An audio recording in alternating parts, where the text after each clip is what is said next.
Hi guys, welcome back to my channel.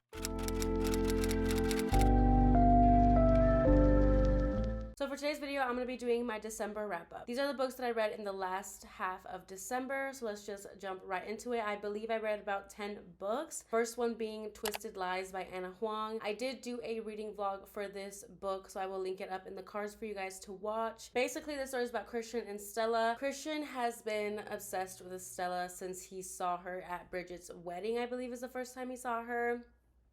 Read and find out. But ever since then, he has just been absolutely obsessed with her. And Stella is an up-and-coming influencer, and she's trying to collab with her favorite brand, but she's quite not there yet, or she doesn't feel like she is. Christian proposes a deal to fake date so that she can accompany him to his work meetings slash parties slash business deals, and so that Christian can be her boyfriend on social media so she can get more followers and therefore get this collab that she's been dreaming about. There is a stalker situation in play here, as the plot that doesn't really get resolved until the end. It's mostly about the relationship, which I loved. I gave this book 4 stars, just like the last 3 books in this series, and I really did love it. I don't know, the thing with Anna Huang's books, at least with the Twisted Lies series, is that I love them for what they are. Will they be all-time favorites? No. As you can see, they are no longer on my shelves. I did end up selling them because I just knew, and they're gorgeous books, but I just ended up selling them because they were taking up bookshelf space, and I knew that I would never pick up the physical copy and reread them. Have you seen how thick these books are? They are really big books, so I ended up loving it. It just it wasn't like a top tier book for me. I did think it was a little bit too long, but I also like loved their relationship. If I had to choose a favorite, it would be this one. I don't know if I said that already, I might have, but like I don't really know what else to say about this book. It's good, read it, people love it, it's hyped because it gives what it needs to give, if you know what I mean. Next book that I ended up reading was Rise by Claire Kent. This was the 4th and final book in this little novella series that she has. I don't know what it's called, and I'm not about to look it up, but it is the 4th one and the final one, and the one that I had to postpone for the longest time. And again, I give it 4 stars because I did end up really loving this one. I thought it was so good. It just had everything that I kind of love in a novella. It is about our main character. What's his name? He is the dude that is stranded on this like deserted island with the couple in the 3rd book, and you kind of get his backstory in that book about how he is the son of this really bad guy. And in this book, the heroine, she is living in this planet where the hero's father runs, and the heroine is basically a sex worker, and she is just trying to make it. She loves her job, she likes what she does, she's just trying to get a suitor, I guess you could say, that would make her life easier and support her. And by her being here in this planet and doing sex work, she is supporting her family back home. The hero, though, he comes into play in the story. He had trained since he left that planet to be the best fighter in the galaxy, I guess you could say, or wherever he's from, so he could go and kill his father. So he goes onto this planet, and he is like a boxing candidate person who like boxes in these tournaments to therefore win, and like they can get closer to the president of the thing. And I'm doing such a bad job but this book is so good, you need to read it. It's such a good novella. So yeah, and that's how the heroine and him meet, and she's just like very forward with him because she like kind of likes him, and he's very like shy. He is a virgin hero, and I ate that shit up, and he is so like sweet and kind, but he has this like finality to his own personal life, and he knows that he can't have this with her, and she's like falling for him, and that's like the one thing that you cannot do while in the work that she does. It's like this angsty thing, and then at the end they just kind of, I mean, they obviously get their HEA, but it all falls into place, and it also wraps up the whole series, which I really enjoyed. We get to see past characters, and we get to see a little bit in the future of how our hero ends up going about changing the world. So it was so good. I loved their romance. It was sweet, it was hot, it was just everything that I was looking for in a novella, and I can't believe I put it off for so long, but I'm glad to be finished with that series. Next book after that I read was Window Shopping by Tessa Bailey. I ended up giving this 5 stars. If you guys know, if you guys watched my Christmas reading, Christmas holiday reading vlog. Holiday reading vlog. I think that's what I named it. Then you will know that I gave this book 5 stars. I absolutely loved it. This is about Aiden and Stella. Stella has just recently gotten out of prison. She is standing in front of this store called Vivant. And she is just looking at it and she's just like, this is ridiculous. This is ugly. Like, this is a really bad display. And Aiden, he comes up to her and he asked her her opinion on the window display. She literally tells him how it is, and he just kind of instantly falls in love with her. Like, they just have this immediate connection, and she like can't help but like see him but also be like shy. And Aiden asks for her opinion, she gives it, and then he tells her that there's a job opening and that he, you know, he's actually works there. He's like the general manager, so on and so forth. So she ends up submitting the application, not even thinking that she would get it, and then they do the little interview, and it is so cute. Just every interaction that they have together is just amazing. The pining, the chemistry, the passion. Tessa Bailey knows how to do it with the smut. It was so good. Aiden, he's like such a nice guy, but he's like nice in the streets but a freak in the sheets, if you know what I mean. And it was so good. I loved Stella as well. There's also no third act breakup, and it was giving very Christmas vibes. There are a lot of scenes in here that you just eat up, and I ate it up. I did. I gave it 5 stars, and it's just a novella. I give almost all of Tessa Bailey's novella-ish book releases 5 stars. These are just for me. She just recently also came out with like a new cover for this, and I don't know if it's still a shiny cover. I might buy it, but I mean, I kind of love this cover, but it is shiny. So if you guys want to hear more of my thoughts, just go watch that holiday reading vlog. But I loved this book, 5 stars. It was so good. After that, I read My Present This Year by Sierra Simone. I had actually learned about this novella from Lacey Book Lovers. No, that's not her name. Lacey here on BookTube. And she was saying how this was inspired by a coffee commercial. And it's a taboo romance. It's like a taboo step sibling romance. And I ended up giving it 3 stars because I enjoyed it for what it was. It was just a smutty, good old time. There was a point in here where it's like they want to keep being siblings, and like they role play that into the sex scenes, and it just kind of a little bit, but I still enjoyed it. It was good. The pining, the tattoo, it was just like so good.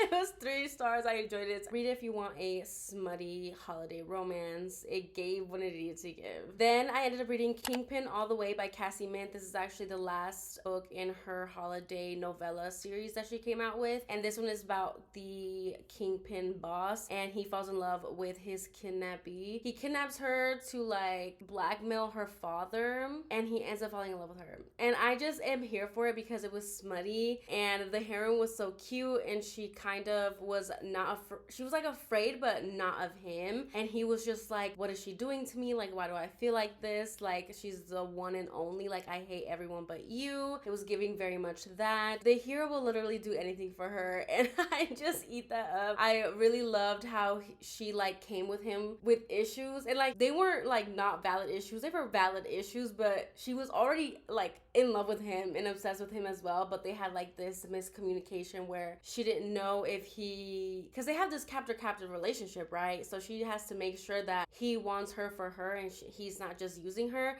So like she brings these things up, and he like fixes them like this. He's like, well, here's this, fixed it, now will you stay? And I just loved it so much. I'm pretty sure I gave it 4 stars. Then I read Mafia, Madman by Mila Finelli. This is actually the 3rd book in that Mafia series. I still don't know what it's called. And this is Enzo and Gia's love story. I believe I gave this 3 stars, but maybe like a 3.5. Yeah, like a 3 to a 3.5. The reason being is that I loved this story.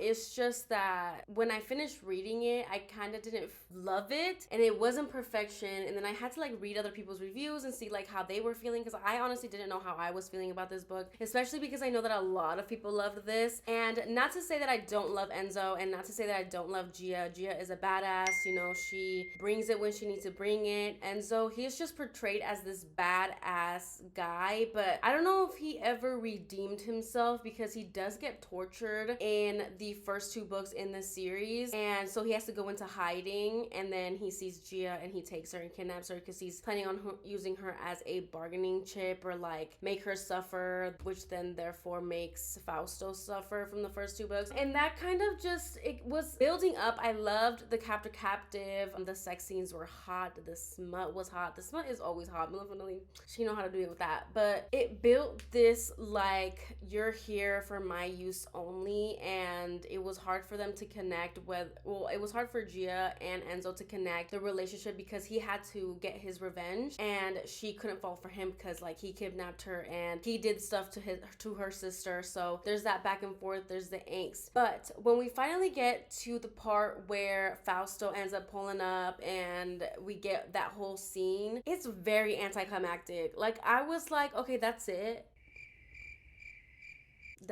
That's it. Like, we needed to see Enzo be a badass, because the last time we see him is like he's getting tortured and he's beaten up and he's like down on his luck, you know. I don't think it hit. I think mostly it's getting a 3.5 for the smut and just for the relationship overall, but the plot really fell through for me. It was good. It was good. It was good. Read it for the smut. It was really, really well done. I loved the back and forth, the banter, the attitude that Gia had, and the way that Enzo he loved her in his own way and showed her in his own way, but he also kind of always took a step forward and then took 2 steps back and said stuff to her that was hurtful, but then he has to win her back, and it was good. It was really good, but I think the plot just fell through for me, so that's why it's a 3 to a 3.5 for me. Moving on, I'm excited for the 4th book. It's gonna be an mafia romance, and I am so excited. I am so ready for that one. Anyways, then I read The Christmas Blanket by Steiner. I ended up giving this 5 stars. I loved it. I loved it so much. There's something about a second chance romance. They were married. I don't know if they ever did officially get divorced, but I think they might have. No, I think she just ended up leaving, and the reason why she left and the reason why the hero let her go, I can't really say too much, but basically she gets stranded in a snowstorm, like literally right in front of the hero's house, and he takes her in and they're like trapped in his cabin for like 2 days, I believe, or maybe 3. They just kind of have to talk it out. They're like in forced proximity and they just kind of have to let everything out and like catch each other up in their lives. It was just so heartbreaking.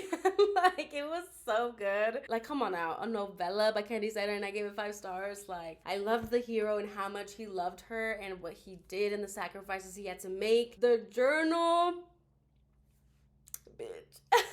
It was so good. You need to read it. It's so good. Then I read Stolen Touches by Neva, Altaj. I believe I gave this one 3 stars. This is the one with the nurse heroine and the hero with the like damaged past mafia, and he like arranged marriage. It was good. It was a good, I think I gave it 3 stars. Did I give it 3 stars?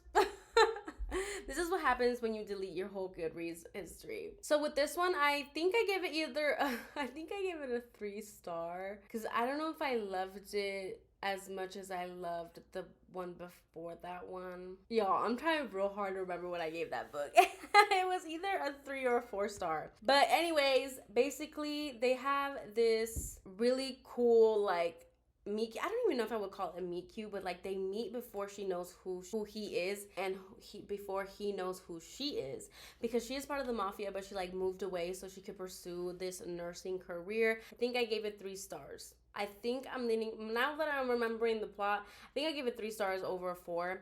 But basically he like stalks her, and you know, he does all the stalker things with the cameras, the roses, with the notes, with the asking her on dates, being outside her job, and she's low-key like eating it up until she finds out who he is. And then therefore, after this whole thing happens, they have to get arranged married. Their relationship was really, really cute, and I enjoyed it just because he is so obsessed with her. And these are mafia romances that you can easily digest. She was a good heroine. It's just that she really honestly gave up her job real easy, because I don't think that she put up that much of a fight with the hero, because the hero was like, no, you can't work and be a nurse anymore because you have to be safe. And she like didn't really put up much of a fight, even though she had moved from the mafia mafia so she could pursue this career. I just also love the way that the hero was just obsessed with knowing where she was. Like, he had this like anxiety over it, and he needed her to call him, and he like every 30 minutes he would get anxious and he'd be like, where is she? And it was just really good. There's like a kidnapping at the end. I mean, kind of typical, but it was good for what it was. I feel like that one was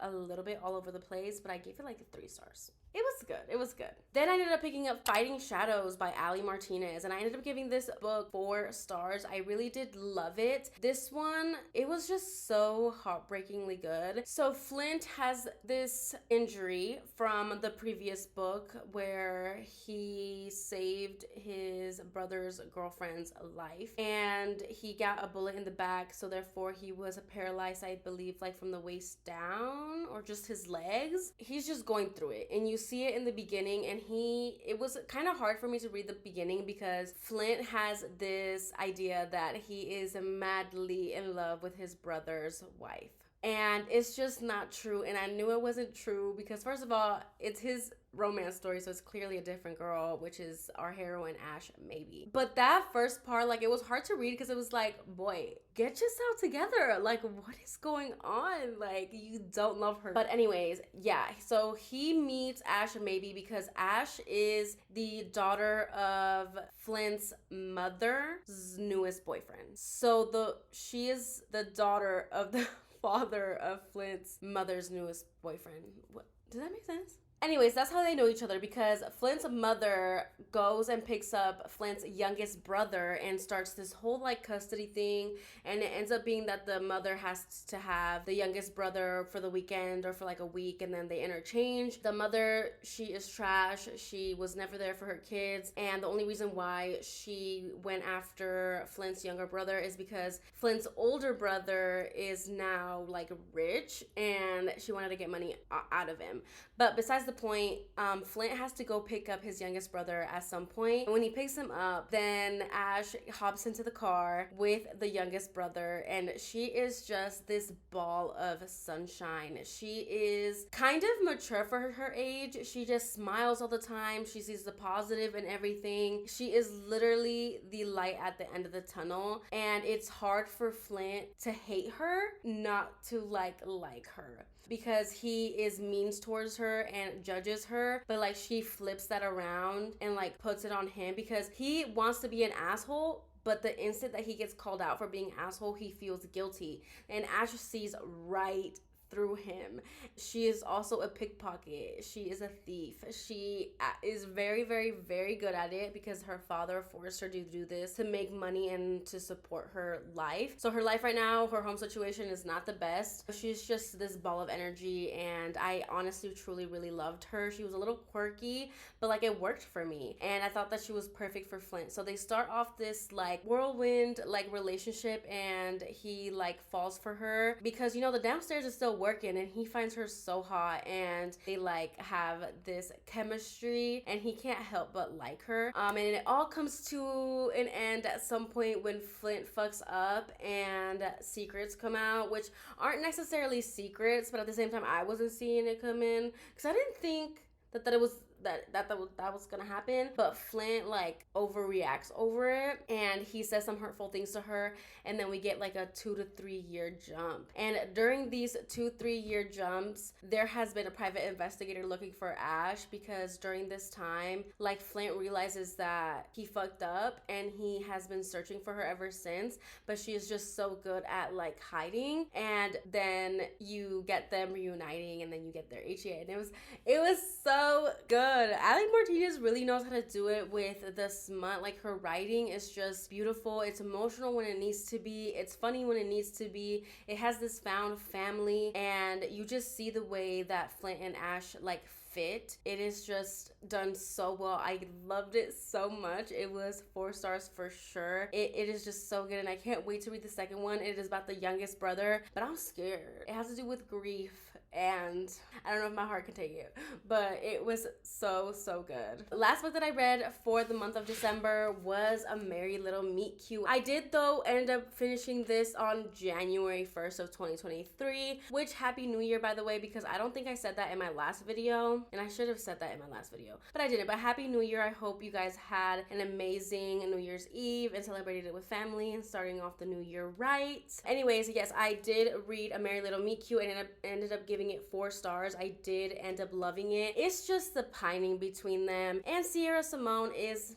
the author, and I'm pretty sure she wrote every spicy scene in here. And let me tell you, there's quite a few, and they are memorable. I can tell you that. So basically, our main heroine, B, and Nolan is our hero. He is a former rock star and B's childhood crush, and Nolan gets starred in this clean Christmas movie to star in, and he's trying to clean up his image, to be there for his family, his mom and his sister, and he is just like refusing to have anything bad happen during this Christmas movie because he needs to clean up his image if he's gonna continue to do movies and make more money and help support his family. So he has a lot of baggage on his shoulders, he has a lot of responsibilities, and he can't let anything or B, of all people, like shift his focus. But enter B, and B ends up being a sex worker. She has the closed door account. It's like an OnlyFans, but it's called Closed Door in here, and she is also a porn star, and she is a curvy porn star, which I loved. I loved body positivity. I love the sex positivity. There's LGBTQ plus rep in here. The side characters are funny and they're great, and it's very like, nobody's related, but it's like very like found family. Just the friends, and the best friend in here is funny, and the main writer slash director is funny as well. So basically, B ends up being Bianca Von Honey, which is her basically closed door account slash OnlyFans account. Nolan is like her #1 fan and he like watches all her content. He is at like the top membership of her account. He watches like all of her stuff, and he is obsessed with her. And when he first sees her at this movie set, he is just instantly like, oh fuck. It is so good because we have B, who has been pining after Nolan since like her childhood, because he's her childhood crush because he was in a rock band, and she went to his concerts and just all of that. And then to have Nolan, who knows B because he's like a true subscriber and he loves her and he loves her body. It is just amazing. It was very well done. I loved the chapel scene, the stalking scene. It's just the chemistry and the passion. It was so good, and it obviously had all these Christmas themes in it, and it really brought that holiday feel. Also, I do want to mention that, what was it that I wanted to mention? Oh, I also did want to mention that the movie that they're filming is like a historical. And I did not know that, and I thought that that was so cool. But yeah, I also loved the movie setting in here, and I loved the side character plots, and their romance was just very well done. There is a third act breakup, but I think he groveled enough and he made it up to her. It also shows a lot about the stereotypes. I don't know if the stereotypes is the right word, but the way that people, society portray like sex work or sexual things with women compared to men. I thought that was very well discussed, and it shows and shines a light on those topics. So I really did enjoy this book. Yeah, it was 4 stars. It was a solid 4 stars. I think you should definitely read it. So that was the last book that I read in the last half of December. Let me know what your favorite read of December was. I know this video was a little bit late, so if you don't want to comment that, then go ahead and just comment the sparkly star emoji down below for the New Year's. Again, thank you guys so much for watching, and I will see you guys in my next one. Bye.